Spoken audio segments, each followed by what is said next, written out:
Hey guys, PFL Swift here, and I'm back with part 2 of my 5 underrated Draft League Pokemon.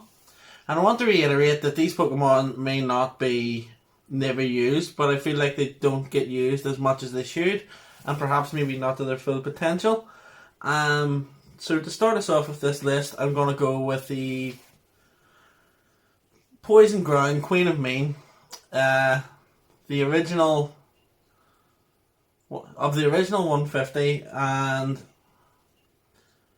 this one has a magnitude of bulk. It's a truly toxic Pokemon, so to speak. Of course, talking about Nidoqueen. Now, we all know about Nidoking and its offensive presence and pressure that it puts on a team with sheer force. However, Nidoqueen tends to be a lot more on the bulky side, which I find is a lot more useful in draft leagues. It can come in, take a hit. It has a lot of versatility. It can absorb toxic spikes. It also can lay spikes, toxic spikes, stealth rocks, and also can hit hard as well, as it also gets sheer force, just like Nidoking.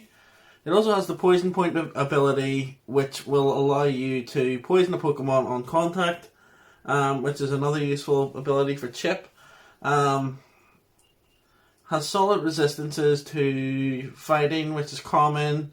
U-turn, which is common momentum as well. And it definitely is worth looking at if you need something bulkier around the mid-tiers. As its offensive coverage as well is awesome, with the ability to run the Ice Ground combo in Ice Beam and Earth Power. Also gets Sludge Wave, Thunderbolt, Fire Blast, Flamethrower. It's definitely a no-brainer to have on your team as something that can come in, take a hit, set up hazards if you want, or hit back harder, and we can't go wrong with picking it up, as it's just pure value, and it makes Nidoking look extremely situational, where Nidoking is a bit faster, but it isn't at all fast enough to sweep teams, whereas Nidoqueen sort of embraces that role, allows you to tank shots, and basically does everything that suits a poison ground better. So if you're looking for royalty, don't be a fool, go with the Queen. Okay, and number 4 on the list actually had its big bad alter ego up in the overrated tier. It however changes its type, it drops a couple of tiers, and it loses its physical offensive presence. However, it does hold on to its special attack and its special bulk, and I'm talking about Hoopa C. Now, this little Jin has absolutely everything you need, realistically, to chop through teams, break bulky presences that tend to be able to wall you. It changes from Psychic Dark to Psychic Ghost, which makes that annoying 4 times U-turn weakness go away.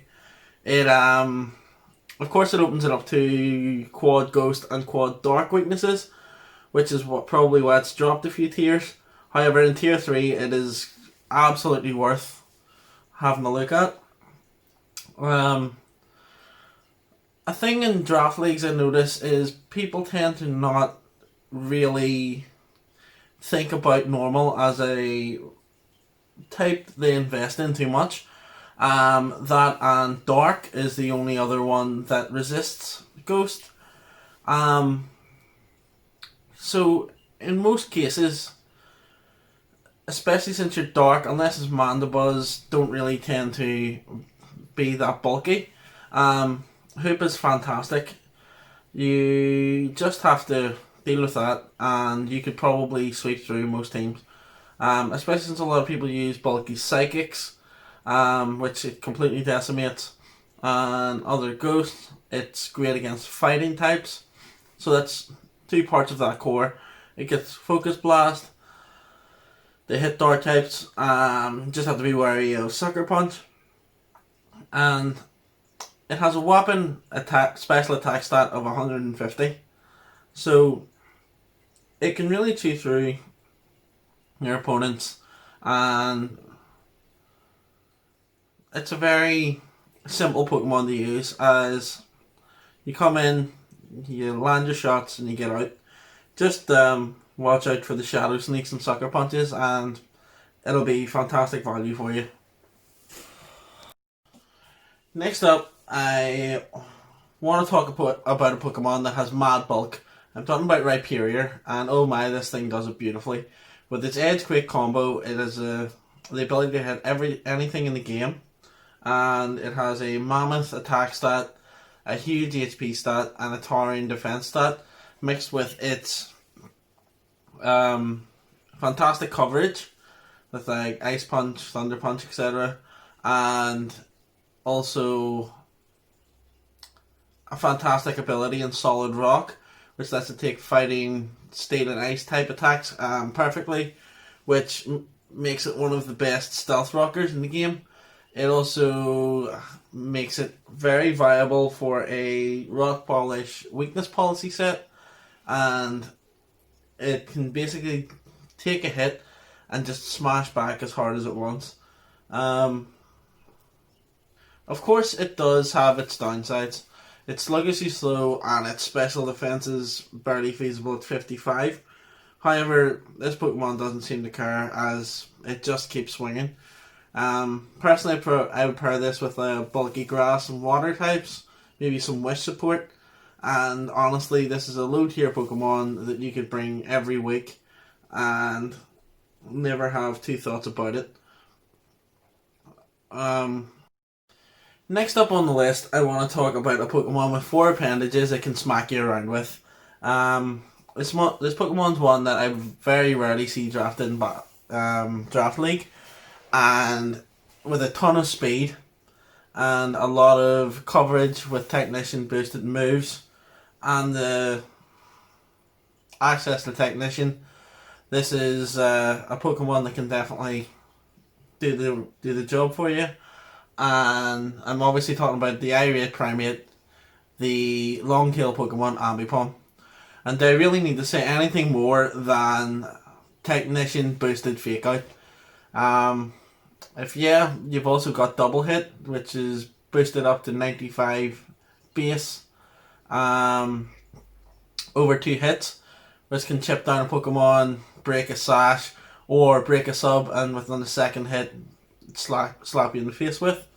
It also add to that Technician boosted Aurelius, Thief, Dual Chop or Covet. They can really take advantage of them Technician boosted moves. Plus the likes of Seed Bomb and the Elemental Punches. This Pokemon can really put a dent in any team. And once you also take into consideration its base 115 speed and 100 attack, for a Pokemon that usually sits in around tier 4, you're definitely getting value for your points. And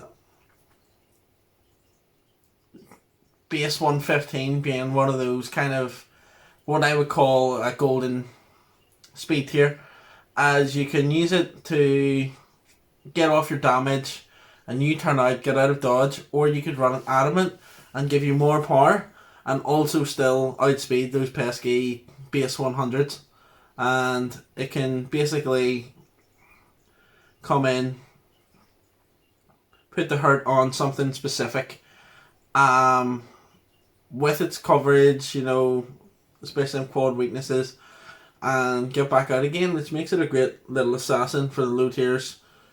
Normal type also makes it immune to Ghost, which the likes of Hippo that I just talked about is one of those types that people don't tend to think about too often, and Ghost can really just chop through your entire team if you aren't careful with your draft. So I would definitely vouch for Ambipom. Now, number one on my list, and I want to stick with the Primate theme and go ape with this one. This one usually sits in tier 3. It's a extremely powerful Pokemon, and most of the time I see it, it kind of it's used in a very one-dimensional way, and it has, even though it has an absolutely mammoth attack stat, considerably great speed stat with 95, and an impressive HP stat. I'm of course talking about Darmanitan. And this Pokemon burns so hot, even its eyebrows exude its fiery fury as it can tear through your team mercilessly at that. It has great the great tools to do the job with its sheer force boosted Flare Blitz, Iron Head, Rock Slide, and it also gets U-turn, it gets knockoff, it gets earthquake, gets superpower, and it gets lash out. All these moves just basically lead up to being able to take out almost anything in the game. And the way I normally see it used is Scarfed, and people tend to use it to try and get rid of a check. They try and get rid of a check for it and sweep late game, or they can't do that, and the check's sitting there the entire game, and Darmanitan just suffers as dead weight. But I think this thing truly shines, and you basically need to stop trying to use it as a Scarfer, and you need to acknowledge where its true potential lies, and its ability to do something not very many Pokemon can do in this game, and that is to tear holes in places where most Pokemon can't even make a dent. Drop it down to Adamant, add a Choice Band, put up Stealth Rocks, and basically get it in on any Pokemon that's base 81 speed or less, and click Flare Blitz or whatever coverage you feel is likely to cover what's coming in. More often than not, if it's not Flash Fire, Flare Blitz will do the job anyway. This thing can 2-hit KO things like Vaporeon, Quagsire, things that resist it that shouldn't really be able to take out in 2 hits. If it's not resisted, it's not living. It basically comes in and just batters your opponent's team, and when the dust settles and you're just staring at a battered defenses ready for your own Pokemon to pick off or Darmanitan to keep chopping through, you're basically on the cusp of winning the game at that point. I would definitely think this Pokemon's definitely great for a 2-pronged attack, in the sense that you have the slower, more powerful Darmanitan to do the breaking, and you've got your faster cleaner, whether it's physical or special. I tend to use one thing I used this with very well in the season before was with Tauros. Tauros was the faster cleaner with its sheer force also. Darmanitan's job was to just chop things down, and it's a great way to break stall, which is a very big part of draft leagues at the minute, or as some people would say, balanced bulk. Potato if you ask me. So with Darmanitan, I could definitely guarantee you want something disgustingly powerful, take it. It'll open doors for you that shorten battles, and definitely show its value at a tier 3. I think honestly it can do jobs that most tier 1s can't. That's what I feel it's best used for. So that's my 5 underrated Pokemon part 2. If there's any Pokemon you want to be featured in a video, or you feel like telling me you feel it's underrated, please leave it in the comments below. Don't forget to like and subscribe. Share the video. to your friends also, people that are starting out in draft leagues. Maybe want an idea of things that can kind of make the game a bit easier so that it's not as much of a mental grind through battles generally. And that's everything for today, and until next time, thank you very much and stay creative.